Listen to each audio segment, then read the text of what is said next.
sudah hampir habis ya, anggap saja selesai. Nah, ini minyaknya kelihatan ya, bening. Ini wadahnya mau dipakai lagi untuk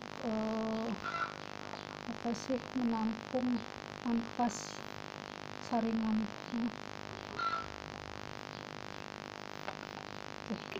Ini dia minyak infus oil, minyak pepaya infus oil fermentasi.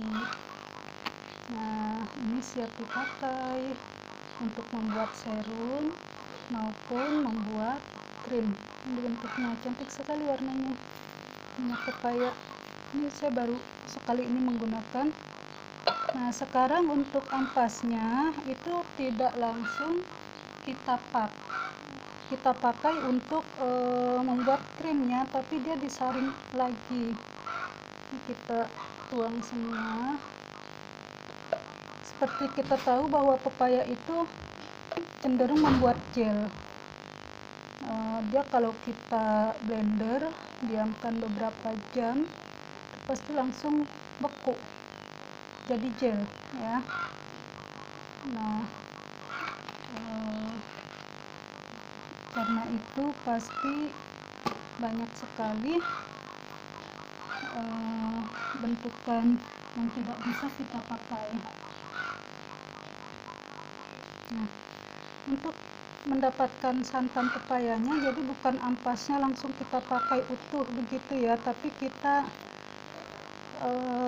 dapatkan ampas ini, kita saring dulu dengan cara diaduk-aduk seperti ini. Jadi kita memaksa ampas ini keluar ya, ampas ini keluar, tapi dengan disaring menjadi partikel yang lebih halus lagi.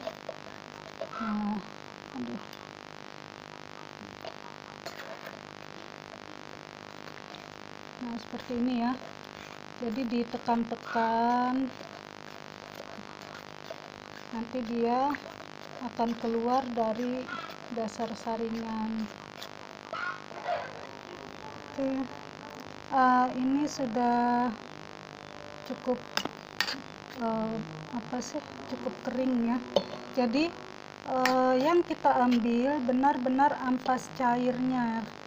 Ini ampas kasarnya ini yang tidak bisa menembus lubang-lubang saringan itu tidak diambil.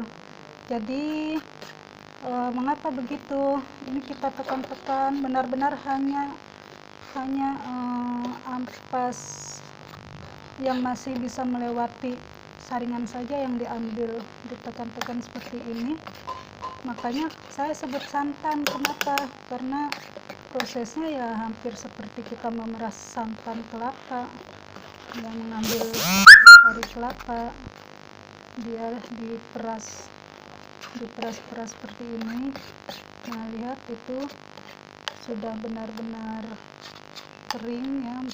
Ini masih bisa ditekan lagi sampai benar-benar kering, tidak ada cairan lagi ya.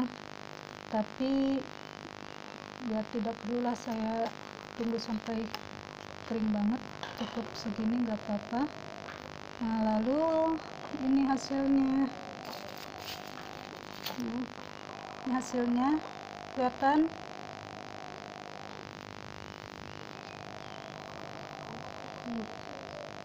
Bagian bawah itu agak sulit lihatnya ya, karena kalau dimiringin dia ikut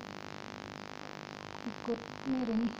Nah, kelihatan itu di sini ini masih ada sedikit minyaknya, nanti saya ambil dengan pipet. Nah, di bawah minyak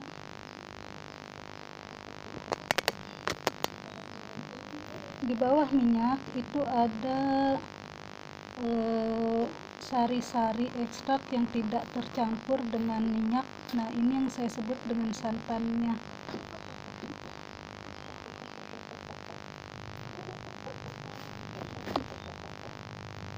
Ya, mungkin kelihatan bagian bawahnya ada agak putih ya, tidak bening seperti minyak. Nah, inilah yang saya sebut dengan santannya, dan itu yang digunakan untuk membuat krim ya.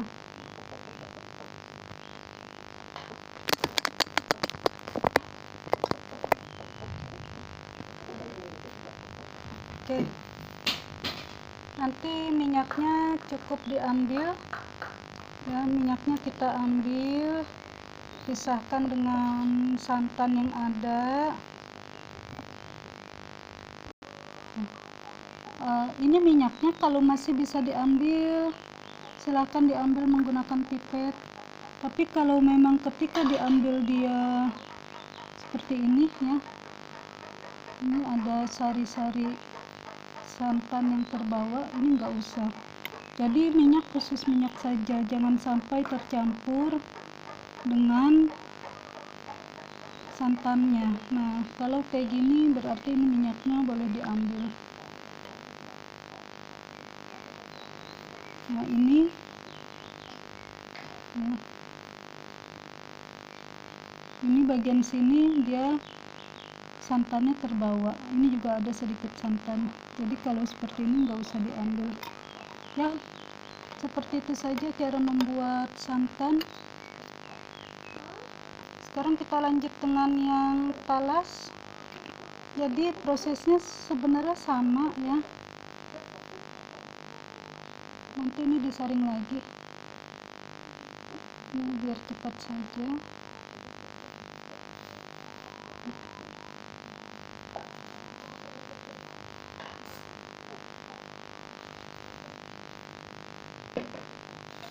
Ini untuk mempersingkat proses, saya tuang dulu minyaknya, nanti akan disaring ulang karena itu belum dibersihkan. Oke, ini kelihatan warna hijaunya agak pucat, tidak sehijau sebelum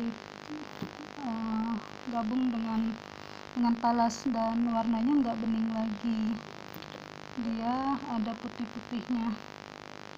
Lalu sekarang kita ambil santannya.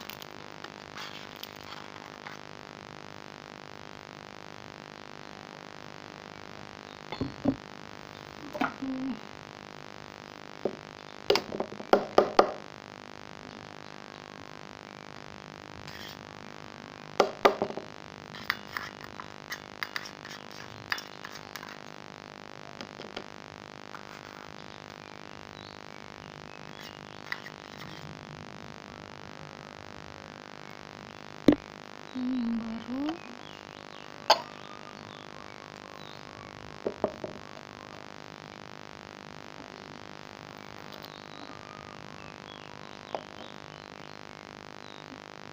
Nah, ini sisanya tuang. Nah, kalau yang talas ini dia lebih mudah karena hampir semuanya terbawa melewati saringan.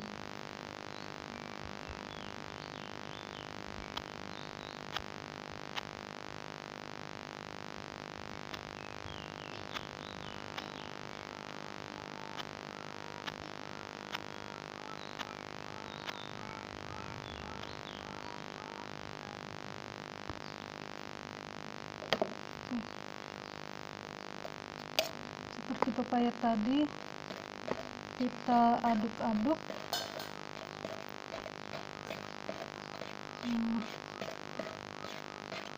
Kalau pepaya kan dia bentuknya kalau setelah di jus itu ya akan menjadi gel, beku ya, beku menjadi gel.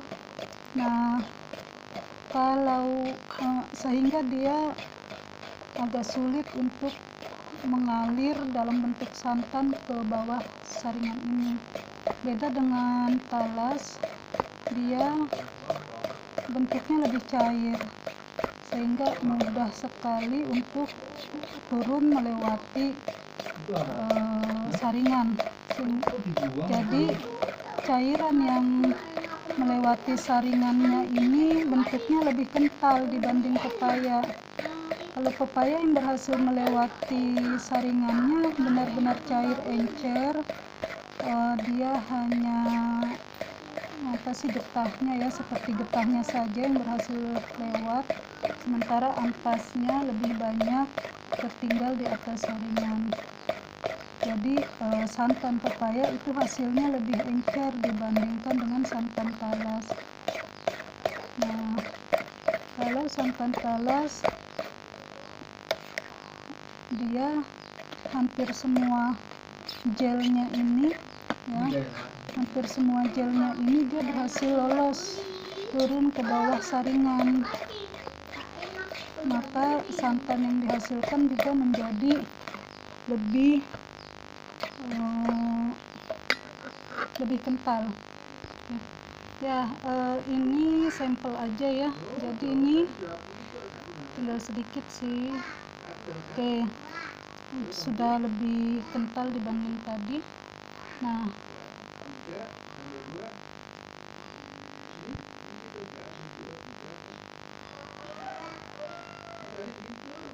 itu kelihatan ya, ini adalah sari-sari talas yang berhasil keluar, dan ini adalah santannya.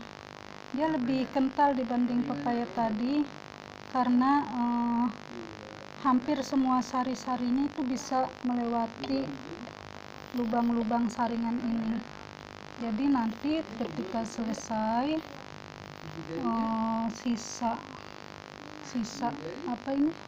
sisa kasar dari ampas talas ini tinggal sedikit, yaitu hanya ampas yang memang benar-benar tidak bisa melewati saringan, sementara dari cairan kental ini hampir semuanya bisa melewati saringan. Jadi tugasnya saringan ini nantinya hanya memecah ikatan antar partikel talas ini sehingga menjadi cair dan bisa melewati saringan. Sementara sisanya yang kelihatan masih agak kasar itu yang memang tidak bisa melewati saringan, maka dia akan dibuang. Oke, itu saja tutorial cara membuat santannya ya. Ini yang nanti digunakan sebagai krim talas.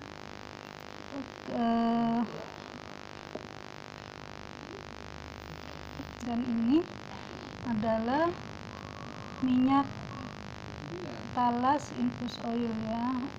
Ini ada di bagian bawah ada sisa ampas yang ikut ke ambil.